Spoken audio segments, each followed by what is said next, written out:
I got a call from a Skull Valley charter officer. Get to the clubhouse right now and bring all your hardware, which meant bring your guns. A call like that only means one thing: war. But this time, their target wasn't a rival biker club.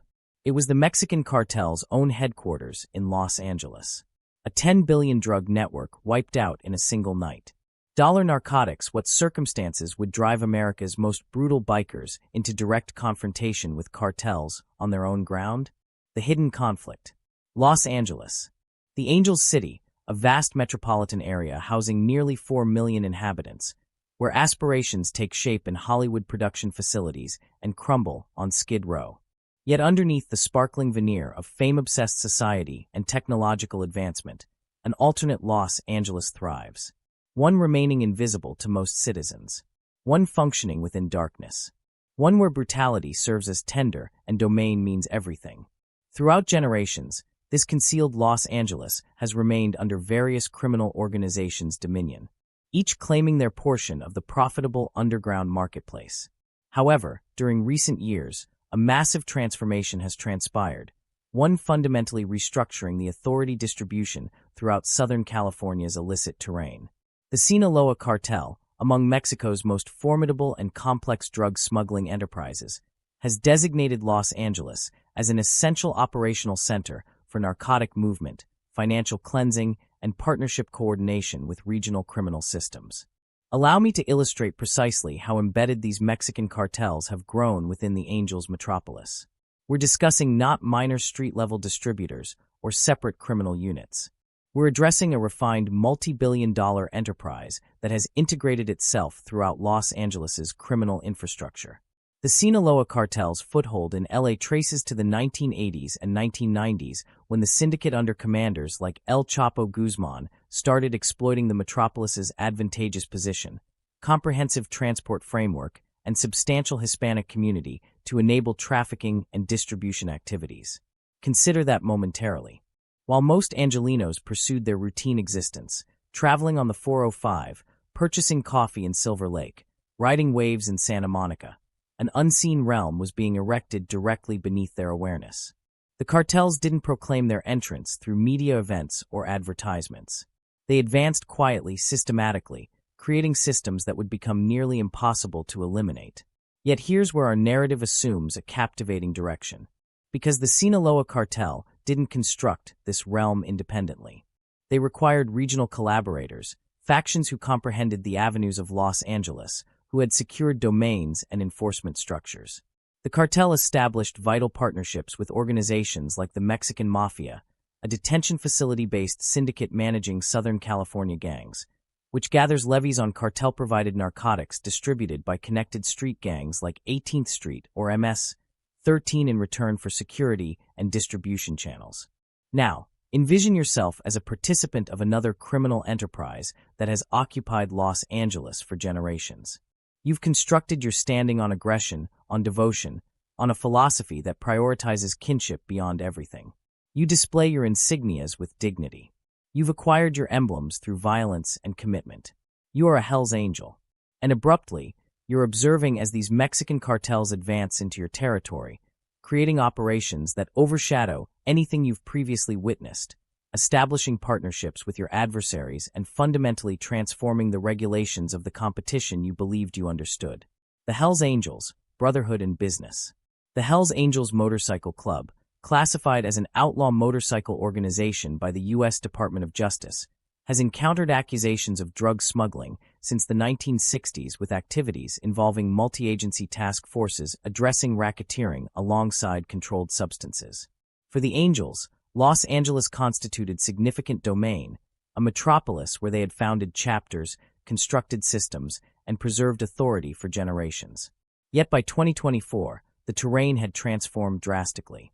A multi-agency law enforcement initiative in Los Angeles, extending from late 2022 through 2024, successfully interrupted a system of regional street gangs with immediate connections to Mexican cartels, culminating in the seizure of over 1,000 pounds of various controlled substances, including fentanyl, methamphetamine, cocaine, and heroin, alongside $259,000 in suspected drug revenues. This enormous initiative revealed precisely how extensively the cartels had infiltrated the metropolis's criminal foundation. Let me dissect the magnitude of what we're addressing here, because the figures are almost unfathomable. In a singular coordinated initiative on November 13, 2024, law enforcement implemented 13 search authorizations across Los Angeles County: Hawthorne, Desert Hot Springs, Inglewood, East Los Angeles, Samar, Woodland Hills, Compton, and Southgate. What they discovered was astounding. 88,000 fentanyl tablets, 48 kilograms of compressed fentanyl, 46 kilograms of cocaine, 13.7 kilograms of heroin, and 282.95 kilograms of methamphetamine. Yet the narcotics were merely one component of the narrative. The initiative also revealed an armory that would impress a modest military force. 21 loaded rifles, 43 loaded handguns, 2 loaded shotguns, 3 loaded AR, 15 rifles, multiple silencers, and over 1,000 rounds of ammunition. This wasn't merely drug smuggling. This represented a military-grade initiative, one that exposed the cartel's readiness to employ devastating power to defend their ventures. And here's what renders this circumstance even more unstable. These weren't activities occurring in some distant warehouse sector or deserted industrial area. These concealment facilities were in residential communities, locations where households resided, where youngsters participated, where regular citizens pursued their routine existence, completely oblivious that merely several doors away, one of the planet's most threatening criminal enterprises was accumulating sufficient narcotics to eliminate millions and sufficient armaments to conduct a modest conflict. Now, you might be questioning, where were the Hells Angels throughout all of this? How did one of America's most infamous outlaw motorcycle organizations respond to this intrusion of their domain? The response is intricate, sophisticated, and ultimately discloses a fundamental reality about how criminal enterprises adjust or neglect to adjust to evolving situations. Uneasy alliances and growing tensions. The Hells Angels association with Mexican cartels has been distinguished by practical partnerships concentrated on narcotic supply networks interspersed with periodic disputes emerging from territorial intersections or treacheries. In certain areas, especially in Canada, the Angels actually collaborated with the Sinaloa cartel, working together on the creation of secret superlabs for fentanyl and methamphetamine manufacturing using chemical ingredients from Asia and Mexican knowledge. However, in Los Angeles, the interaction was distinct. The cartels weren't seeking collaborators. They were seeking subordinates. They possessed the inventory. They possessed the power. And most significantly, they had created associations with the precise street gangs that dominated the retail distribution channels. The Hells Angels, regardless of their intimidating standing and generations of expertise, discovered themselves progressively sidelined in a narcotic commerce they had previously controlled. Those statements, expressed by former ATF agent Jay Dobbins, who devoted years embedded within the Hells Angels enterprise, suggest the harsh actualities of outlaw motorcycle gang activities. Dobbins observed directly the Angels' approaches, their principles, their readiness to employ severe aggression to preserve dominance and dignity. Yet he also observed something different, something that would become essential to comprehending what was preparing to develop in Los Angeles. With all the hatred from me in that gang and from their supporters, they can take some satisfaction of that. They ran right over the top of me. All that battle damage, all those things happened, the failed prosecution, all that blood, sweat, and tears, they ran right over the top of me and kept going. I was just a speed bump. A speed bump. Contemplate the implications of that declaration. One of the federal government's most accomplished undercover initiatives, years of examination, numerous apprehensions, millions of dollars invested, and ultimately, the Hells Angels simply modified and persisted. They didn't vanish. They didn't transform. They adjusted, developed, and endured. Yet the inquiry remained. Could they modify rapidly enough to survive in this contemporary terrain where Mexican cartels were recomposing the regulations of the narcotic commerce? Could an enterprise constructed on motorcycle society, on chapters and emblems and inflexible hierarchies, rival cartels that functioned more like multinational corporations with supply networks spanning territories and revenue channels diversified across multiple criminal ventures?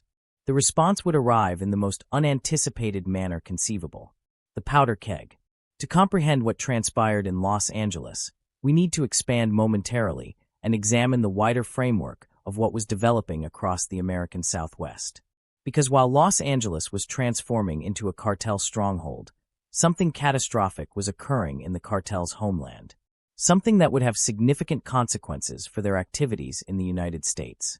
On July 25, 2024, in what would become one of the most consequential apprehensions in the chronicle of the narcotic conflict, U.S. authorities arrested Ismael El Mayo Zambada, co-founder of the Sinaloa Cartel in El Paso, Texas. For those who don't monitor the complexities of cartel governance, let me clarify what this represented. El Mayo wasn't merely another narcotic commander. He was in numerous respects the adhesive, maintaining the Sinaloa Cartel unified. The negotiator who administered the enterprise's diverse divisions and prevented internal disputes from detonating into complete warfare. His apprehension, allegedly orchestrated through manipulation by Joaquin Guzman Lopez, one of El Chapo's descendants, didn't merely establish a power vacuum. It ignited a powder keg that had been accumulating for years. The brutality in Sinaloa state following Zambada's arrest constitutes a substantial intensification in Mexico's confrontation with organized criminality, converting sporadic factional disagreements into a sustained urban struggle. The statistics convey a narrative of unprecedented savagery. From January to June 2025, Sinaloa documented 883 homicides compared to 224 in the identical 2024 timeframe, a 294% escalation. Yet figures, as horrifying as they appear, don't encapsulate the human actuality of what was occurring on the terrain. We're discussing entire populations paralyzed by terror. Enterprises shuttered, educational institutions closed, households destroyed by brutality or displacement. Over 1,500 individuals have disappeared since September 2024 in Sinaloa exclusively, consumed by a struggle that demonstrates no indications of diminishing. Self-imposed restrictions keep citizens off the avenues after nightfall. Guardians worry constantly their youngsters depart for education, questioning if they'll return securely. The communal structure of entire territories has been demolished by cartel brutality. Yet here's the essential inquiry. What does a civil conflict in Sinaloa, Mexico, have to accomplish with occurrences developing in Los Angeles, California, nearly 1,500 miles distant? The response resides in comprehending how contemporary narcotic cartels function. They're not separated criminal ventures limited to particular geographic territories.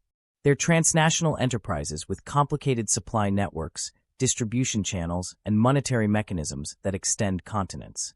When the Sinaloa cartel separated into warring divisions, Los Chapitos, devoted to El Chapo's descendants, versus Los Mayos, devoted to El Mayo, the repercussions were experienced across every domain where the cartel functioned. This internal division has redesigned criminal charts, extending to adjacent states and incorporating smaller associates. And nowhere were these repercussions more substantial than in Los Angeles, where the cartel had invested billions in creating activities. The angels see their opening. Now, envision you're a mid-level cartel operative in Los Angeles. For years, you've been transporting product, gathering payments, administering concealment facilities, all under the defense and jurisdiction of the Sinaloa cartel's created hierarchy. Yet abruptly, that hierarchy is in turmoil. Devotions are being examined. Partnerships are transforming. Individuals you relied upon yesterday might be your opponents tomorrow. The enterprise that previously furnished structure and protection has become a foundation of threat and ambiguity. In such an atmosphere, errors occur. Guards become careless. Protection procedures deteriorate. And most critically, the awareness of invincibility, that aura of untouchable authority that had permitted the cartels to function with such brazen assurance, begins to fracture. This is the framework in which the Hell's Angels discovered their chance. Remember, these are individuals who have constructed their complete identity around a philosophy of devotion, dignity, and most significantly, territorial dominance. The Hell's Angels call themselves a club, the Hell's Angels Motorcycle Club. There's charters, and within the charter, the chapter, the group, there's a president, a vice president, a warlord, which is in charge of weapons and retaliations and defense. When I was associated with the Mesa Hell's Angels, which is where I started, their president was Bad Bob Johnston, and he was a very well-respected, feared, long-time Hell's Angel. That organizational framework, that emphasis on command and collective movement, would become essential to what was preparing to develop. The Hells Angels weren't going to permit the cartel's internal difficulties to be squandered. They had observed for years as Mexican narcotic smugglers advanced into their domains, undercutting their narcotic activities, establishing partnerships with their adversaries, and generally regarding the Angels like they were insignificant remnants of a previous era. Yet the Angels possessed something the cartel's warring divisions didn't: unity. While Los Chapitos and Los Mayos were destroying each other in Sinaloa, the Hells Angels in Los Angeles were preserving discipline, unity, and most significantly, operational confidentiality. They had absorbed difficult teachings from generations of federal indictments, from infiltrations by operatives like J. Dobbins, from RICO prosecutions that had dispatched their commanders to detention for existence. RICO prosecutions have culminated in substantial convictions against Hells Angels motorcycle club participants, including existence sentences and multi-year periods for commanders, interrupting regional chapters through property confiscations and incarcerations. Yet rather than annihilating the enterprise, these prosecutions had compelled the Angels to modify, to become more cautious, more tactical in their activities. And now they perceived an aperture. The cartels, distracted by their internal conflict and extended thin across multiple domains, had abandoned vulnerabilities in their Los Angeles activities. The November 2024 law enforcement initiative that revealed the extensive system of cartel concealment facilities had publicly disclosed the positions and approaches of these activities, establishing a guide for anyone courageous enough or reckless enough to implement movement. Planning the strike. Yet before we advance to what transpired next, we need to comprehend something essential about Hells Angels society and activities. This isn't a faction that renders impulsive determinations or acts without thorough preparation. They want people that bring them value. I had spent some time as an associate of the Hells Angel. So, getting to know them, getting to let them get familiar with me, and I was invited to the clubhouse. And the invitation, it wasn't so much an invitation as it was an order. Everything in the Hells Angels realm functions according to rigid hierarchies and procedures. The organization has a president, vice president, and a warlord who is particularly in command of armaments, retaliations, and protection. Determinations about substantial activities, especially those involving potential aggression or territorial disagreements, aren't rendered by individual participants acting independently. They're rendered by the chapter command, frequently after consultation with other chapters, and sometimes with the national enterprise. So, when the determination was rendered to target cartel activities in Los Angeles, it wasn't a rebellious movement by a few impulsive bikers seeking to establish a reputation for themselves. It was a calculated strategic action planned and sanctioned at the supreme levels of the enterprise. The Angels had identified particular objectives: concealment facilities that had been compromised by the law enforcement initiative, but not yet completely dismantled or relocated. These were establishments still maintaining substantial quantities of narcotics and currency. Yet now with their positions publicly acknowledged and their protection potentially compromised. The preparation would have consumed weeks, if not months. Intelligence had to be accumulated, observation implemented, routes charted, contingencies arranged. The Angels would have examined the cartel's response capabilities, identified potential reinforcement positions, evaluated law enforcement attendance in the regions surrounding the objectives. This wasn't going to be some chaotic robbery initiative implemented by amateurs. This was going to be a military-style assault executed with accuracy and devastating power. I got a call from a Skull Valley charter officer. Get to the clubhouse right now and bring all your hardware, which meant bring your gun. That's how the Hells Angels function when serious business is at hand. When the summons goes out, participants respond. They bring their armaments, they follow directives, and they implement the assignment with merciless effectiveness. And on this particular evening in Los Angeles, the assignment was preparing to be executed in a manner that would dispatch shock waves through the complete criminal underground. The aftermath and the new reality. Now, before we proceed, I need to be very explicit about something. The particular details of what precisely occurred during this confrontation between the Hells Angels and Sinaloa cartel activities in Los Angeles remain unclear. Unlike the law enforcement initiative in November 2024, which was implemented with media conferences, official declarations, and comprehensive documentation, what allegedly transpired between these two criminal enterprises occurred in the darkness, distant from cameras, journalists, and official documentation. What we do comprehend comes from fragmentary accounts, law enforcement sources communicating anonymously, an examination of subsequent occurrences that suggest something substantial transpired. We comprehend that in the weeks following the major law enforcement apprehension, there were accounts of unusual movement in regions where cartel activities had been identified. We comprehend that some of the concealment facilities that hadn't been assaulted by police were discovered ransacked with narcotics and currency missing. We comprehend that several individuals connected with cartel activities in Los Angeles appeared deceased under situations that suggested targeted eliminations rather than the arbitrary brutality typical of avenue criminality. Yet here's what's most revealing: the configuration of movement that emerged in the consequence of these incidents.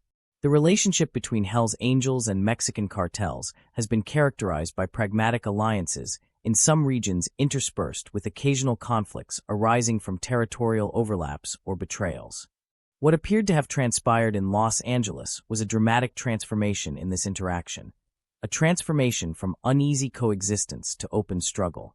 Let me illustrate what this struggle might have resembled based on what we comprehend about how both enterprises function. The Hells Angels, when they implement activities, don't accomplish things partially. A cinematic action scene in a cartel warehouse. Tough bikers in black leather vests with tattoos fight shirtless cartel members, surrounded by motorcycles and crates of blue bricks. A massive fiery explosion erupts in the background. Smoke, chaos, and intense motion. Ultra-realistic lighting, gritty atmosphere, slow-motion feel, dramatic energy. The regional street gangs who had been functioning with the cartel discovered themselves captured in the crossfire, compelled to select sides or risk becoming collateral destruction in a conflict they hadn't initiated and didn't completely comprehend. The cartel's weakness exposed. Yet here's where circumstances get really fascinating, because the response, or absence thereof, from the cartel tells us everything we need to comprehend about how drastically the authority dynamics had transformed. In normal situations, an assault on cartel activities would have been encountered with devastating retaliation. The cartels didn't accomplish their supremacy by being forgiving or by permitting confrontations to their jurisdiction to go unanswered. When someone attacked a cartel activity, the response was typically immediate, savage, and designed to discourage anyone else from acquiring similar concepts. Yet, in this circumstance, the anticipated retaliation didn't materialize, at least not in the form we might have predicted. Why? Because the Sinaloa cartel was confronting for its very survival in Mexico. The internal division following El Mayo's apprehension had established a circumstance where homicides in Sinaloa state rose over 80% to 31.4 per 100,000 in 2024. Resources that might have been deployed to defend Los Angeles activities were being utilized to confront a civil conflict back homeland. Command that might have coordinated a response was either deceased, in detention, or too preoccupied confronting rival divisions to worry about what was occurring in California. The Hells Angels had timed their action perfectly. They had exploited a moment of maximum vulnerability in the cartel's organizational framework. And in accomplishing so, they had accomplished something that law enforcement agencies with their billions in funding and thousands of operatives had struggled to accomplish. They had genuinely interrupted cartel activities in a major American metropolis. Yet make no error, this wasn't some romantic tale of outlaw bikers striking a blow for righteousness or defending American avenues from foreign narcotic distributors. The Hells Angels have their own comprehensive chronicle of drug smuggling with activities involving methamphetamine, cocaine, and other controlled substances spanning generations. What transpired in Los Angeles wasn't about moral correctness. It was about market portion, domain, and dominance.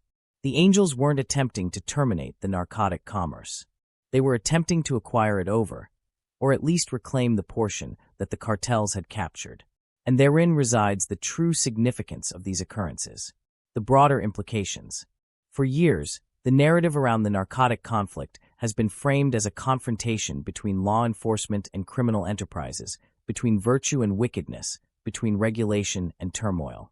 Yet what transpired in Los Angeles discloses a distinct actuality, one where criminal enterprises rival with each other for dominance of illegal markets, where authority vacuums establish chances for ambitious factions to expand their authority, where the elimination of one criminal venture doesn't terminate the difficulty, but merely establishes space for another to occupy.